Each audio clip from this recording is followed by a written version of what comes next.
What is up, everybody? Welcome back to the DubsIn4 Podcast. This is episode 2. Today is July 29th, 2018, and we are going to be talking about the biggest NBA free agency moves that did not involve the Golden State Warriors. This is a Warriors podcast, but we're going to talk about the NBA in general, just everything going on around the league and how it impacts the Warriors as a whole. So we're just going to be focusing on arguably the three biggest moves that were not involved with Golden State.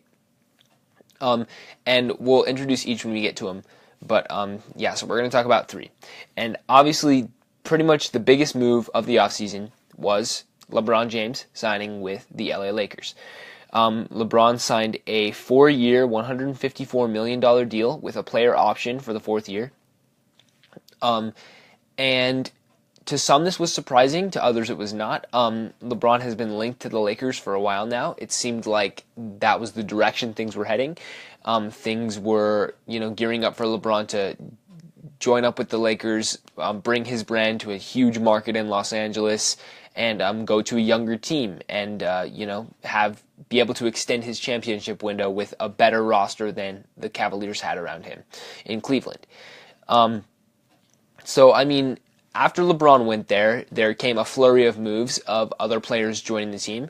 They signed JaVale McGee, Rajon Rondo, Lance Stevenson, Kentavious Caldwell-Pope. Recently, Michael Beasley joined the team. So it's earned them the nickname of Meme Team because they are kind of all these goofy dudes who we don't really know how they're going to work together. They've all done some crazy stuff on and off the court. It's just going to be interesting to see how they all work together with LeBron and with the Lakers' young core.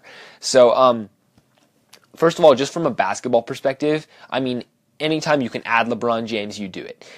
Regardless of the fact that he's 33 years old, currently he's the best player in the league. We have not seen a player who produces the way that he does in a long time. And LeBron he can just slide into that small forward, power forward spot. Obviously, he's going to start.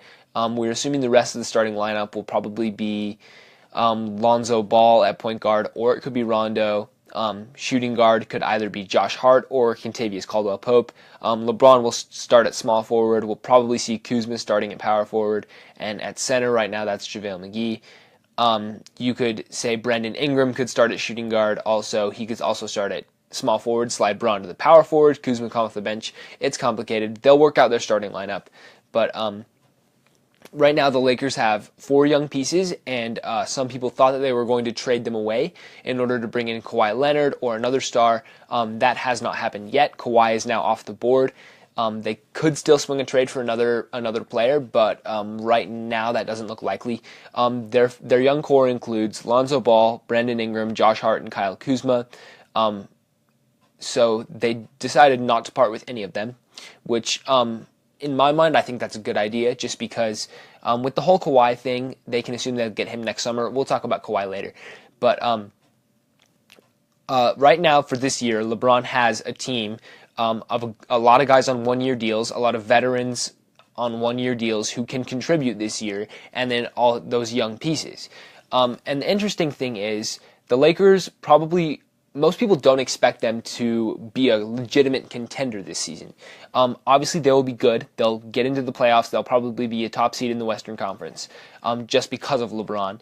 But without just because of the fact that Golden State is so dominant and they added DeMarcus Cousins, it's kind of like, this is a young team that added a superstar. There's going to be growing pains. Pretty much the rest of the team are not proven winners outside of James. So we all just thought it'll be kind of interesting to see what they're going to do, how far they'll go, if they'll match up against Golden State in the playoffs. But obviously they're going to be a good team. We don't see them as championship contenders right now. We'll just have to see what they become down the road. If LeBron starts to decline, as he ages and his playing abilities will kind of start to go away. I think he wants to play off the ball more. He wants to kind of play more of a role, not a spot-up shooter, obviously, but more just like kind of an off the ball. He doesn't want to handle the ball down the court every possession. And I think having guys like Rondo and Lonzo Ball on the team are going to allow him to do that. He doesn't have to be the point guard every possession. So we'll just have to see how it goes. Lakers are going to be fun to watch this season, that's for sure. Not only did they add LeBron, but just all these goofy guys, the meme team. Now they just need to sign Swaggy P and trade for J.R. Smith, and the meme team is complete. But they won't trade for J.R. LeBron hates him too much. But yeah, that was pretty much the biggest move of the offseason. Brings the Lakers back into the playoffs, which means one Western Conference playoff team last year has to slide out. That could be the Timberwolves, could be the Pelicans, Trailblazers, Spurs, really anybody. I would argue there's only probably 3 or 4, maybe 5 locks for the playoffs next year, and that would be Golden State, Houston, Lakers, Thunder, and the Jazz. Anybody else could potentially slide out. You could even make an argument for the Jazz to slide out. I don't see that happening, but that's neither here nor there. We're going to move on. I just mentioned the Thunder, and the next move involves them. That is Paul George returning to OKC, signing a 4-year, $137 million deal. That one is surprising, to say the least, for a lot of people. For basically 2 years now, we've been on this Paul George to LA hype train sort of thing, where it's like he's come right out and said it. He's like, I want to be a Laker. I want to play in Los Angeles. That's where I grew up. That's my hometown. I love it there. I want to go play for the Lakers. He said that in an interview. And so everyone basically penciled him in as Lakers 2018 free agency. Paul George is going to be a Laker.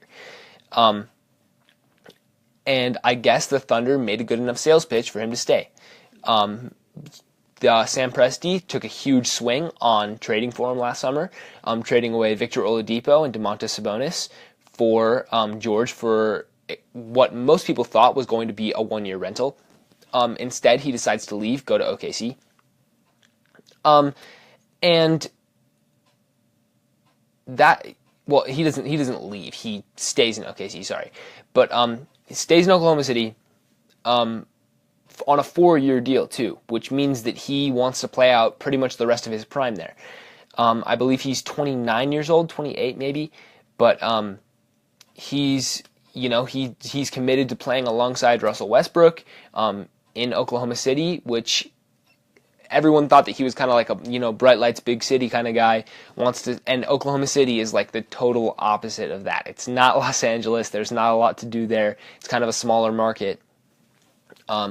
But Paul George, for whatever reason, thought that he wanted to stay, and he changed his mind about the Laker thing, and so that's what happened. Again, from a basketball standpoint, the Thunder had a very good offseason, and not just because of Paul George. When Paul George re-signed, I saw a lot of articles saying, well, are the Thunder a championship contender now that Paul George decided to come back? And it's like, no, they're not, because they didn't change anything about the team, and they're still way over the salary cap, and they still had Carmelo Anthony. At this point, they've now, they've signed Nerlens Noel to be their backup center. They traded away Carmelo, got back Dennis Schroeder, a very, very good backup point guard. They've added a couple other pieces, started to improve their roster overall. They got rid of Melo, so I think they're definitely going to be an improved team this year. I don't think they're a contender this season. I think there's only one contender, and it's the Warriors. Maybe a little biased, but realistically, is anybody going to beat them barring injury? So it's just like Paul George coming back. They're kind of going to run it back again without Melo this time. It'll be interesting to see how the chemistry develops between Paul George and Westbrook without having to give minutes and shots and playing time to Carmelo. But I'm looking for Paul George to have a better year than he did last season, and I think he definitely will. He'll have more time to adjust to the team and learn the system and learn the offense. I mean, he's had a whole year, but it'll be a different playbook, and I think it'll be more well suited to just his strengths and along with Westbrook's strengths. I don't know about their coaching situation. I don't think Billy Donovan's a good coach, but I think they made a mistake by not firing him, but I guess he'll have to prove it this year. He's going to have to prove that he's able to coach a team like this. I don't think he maximized the potential he had back when they had Kevin Durant. They haven't maximized Westbrook just on his own, just by allowing him to play the way he does. But we'll have to see. Again, so that one's just a big W for OKC, really. Not only did they re-sign Paul George, they had a quality offseason in other areas. They got back a lot for Carmelo, something I didn't think they could do. The Hawks, I feel like, gave up a lot to pretty much get nothing back. They got a heavily protected draft pick and gave away Schroeder for basically nothing. But, so Thunder are looking to be a better team than they were last year. I have them probably as 4 or 5 seed in the West. The West is better this year just because it added LeBron James. But Thunder, I think they're going to be better than last year. I don't know about record-wise if they'll be better, just because the West will be just more competitive and there will be more losses in general in the conference. But I think they'll be a better team, and they'll be harder to beat in the playoffs. We'll have to see who they match up against and stuff, but yeah, they're going to be better. But, just seeing the rest of their primes play out with Westbrook and Paul George working together, they're basically signed, and they're going to play together for the rest of their prime, so it'll be interesting to see how that... anyway, we're going to move on to the third move of the offseason, the third huge one, pretty much. And that was obviously the Kawhi Leonard trade. Kawhi was traded to the Raptors along with... he was traded to the Raptors. And along with Danny Green, and he was traded for DeMar DeRozan, Jakob Poeltl, and a draft pick for, I believe it was for next season. It's protected 1 through 20, I think. So it's not going to be a great pick. It'll be a late pick, but still, assets nonetheless. But we can just look at this as a superstar swap, basically. Kawhi was traded for DeMar DeRozan with a couple other moving pieces, and I'll get into that in a second. But if you just straight up swap Kawhi for DeRozan, Kawhi is a better player. However, he has only 1 year left on his contract. He's said he wants to play for the Lakers, and he has been injured for a year. We don't know what his health is going to look like. We don't know if he's ever going to come back as the player he was last year. Not a lot is known about his injury, other than the fact that it kept him out all of last season, but that could have just been him not wanting to play for the Spurs, so he kind of played up this injury and made it into more than it was, or it could have been a serious thing that actually did force him to sit out all year. We really don't know too much about it. So there's a big question mark on his health and a big question mark on if he wants to stay in Toronto. He, again, just like Paul George he has said that he wants to go play for the Lakers, and a lot of people are comparing this to the Paul George move, and I think that's a very accurate comparison because Masai Ujiri, the GM of the Raptors, took a huge swing just like Sam Presti did.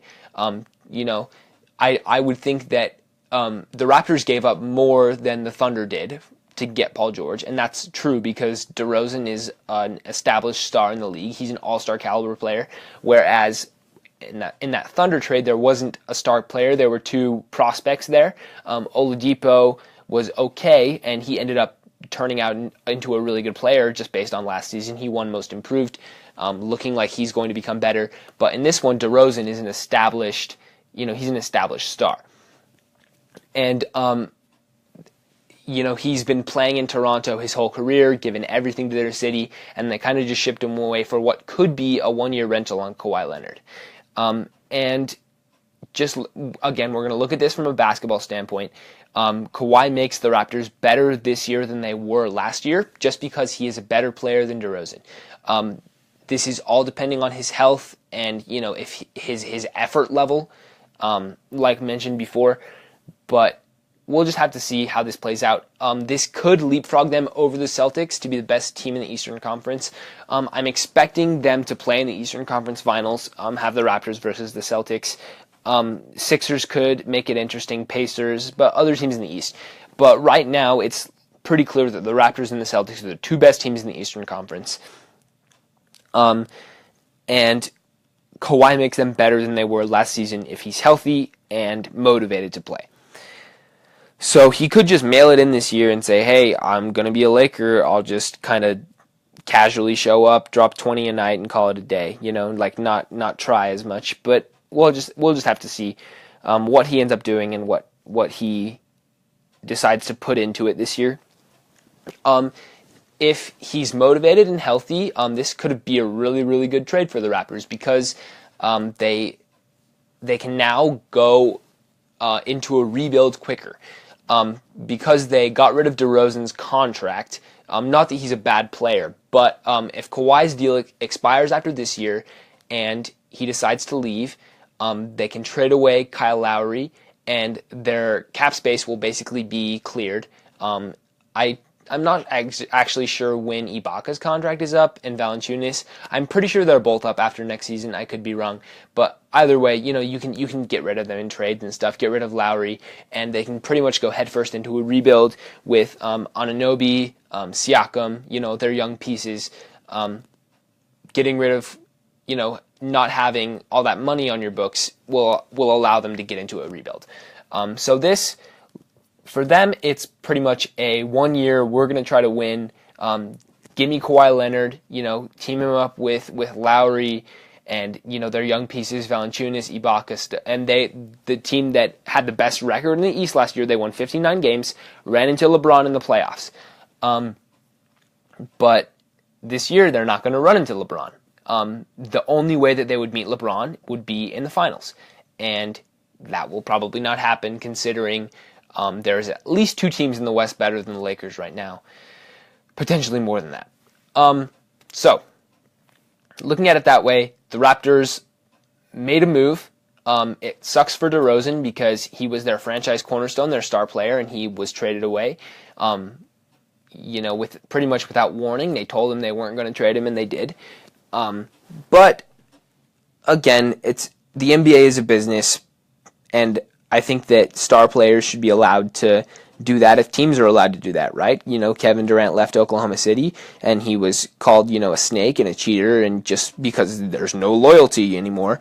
And then a franchise like the Raptors will say, DeMar, you're our franchise guy, and then, just trade him away later. Same thing happened to Isaiah Thomas, Blake Griffin. You can make a long list of players who've been stabbed in the back by their organization, who've been, they've been told, hey, you're our franchise guy. You're going to be here for years to come. And then a month or two later, they're like, sorry, man, we got a better deal. You're out. But that's a topic for another time. So, and the Spurs, on the Spurs side of it, they got back DeMar DeRozan for a player in Kawhi who was not healthy for a year, and he probably was not coming back, and he didn't want to be a Spur any longer. Kawhi was going to find a way to not have to suit up for the Spurs anymore. He didn't want to do it. No matter if he was healthy or injured or whatever, he was going to find some way to tell the Spurs, sorry, man, I'm just not going to play anymore. I'm not going to come to games, and I'm not going to play in San Antonio. You can trade me. But I'm going to leave in free agency next summer. And he didn't get traded to Los Angeles like he wanted, but he did get out of the Spurs, and they ended up getting a star player back for him. And that was, I believe that was the offer that they were looking for, was another established star, because of one specific reason, and that is Greg Popovich. Popovich is getting up there in age. His wife recently passed away, and it's looking like these are going to be his last couple years of coaching. He probably wants to remain competitive. We know that he's committed at least for next season, and we know that he wants to remain competitive. He does not want to start a rebuild that he's not going to be there to finish. He wants to retire still being competitive and being a good coach. He doesn't want to miss the playoffs. He doesn't want to try to tank for a draft pick because he wants to try to win as much as he can in his last couple of years of coaching. And so the fact that they were able to get DeRozan back is the reason that they made this trade, because DeRozan is already a good player. He's not a prospect. The Lakers would have given them young players who might be good in 2-3 years. DeRozan is good right now. His prime is right now. He's an all-star right now. And not only did they get DeRozan, but they also got Jakob Poeltl, who is 22 years old. He's already a contributor, and he's very young, and he's also very good. He was a lottery pick, and he can probably start at center for them, depending on what they want to do with Pau. But he can either start or come off the bench. But Poeltl is a quality player, and he can help carry them into their next era after Popovich moves on, and potentially if DeRozan moves on after his contract is up. But Poeltl is a nice piece to get back as well. They cleared Danny Green from the cap space, and just to kind of make numbers work, they had to give up Danny Green. And they also got a draft pick back. It's not a super great draft pick, but a draft pick nonetheless. So on the Spurs side of this, it's a good deal. They can still remain competitive in the Western Conference. They made the playoffs last year without Kawhi Leonard. He only played 9 games, and they snuck into the playoffs as a 7 seed. This year, they have pretty much all those players back, minus Tony Parker and Kyle Anderson, but they now added DeRozan, who basically is actually going to play where Kawhi did not play last year. So they're better than last year because they added DeRozan. They're going to be good in the West. It's going to be a dogfight for sure in the Western Conference. There are a lot of good teams. There are probably 10 teams, potentially 11, that are going to be fighting for 8 spots in the playoffs. So somebody has to miss out, and we don't know if it's going to be the Spurs. Obviously, Popovich will bring the most out of his players. We'll have to see exactly how good they're going to be. But those are my general thoughts on the biggest moves of free agency. Those are just the 3 biggest ones that are not Warriors related. Again, last week we talked about all the Warriors offseason moves, everything that's happened with them. And we will now have to see what else we want to discuss on here.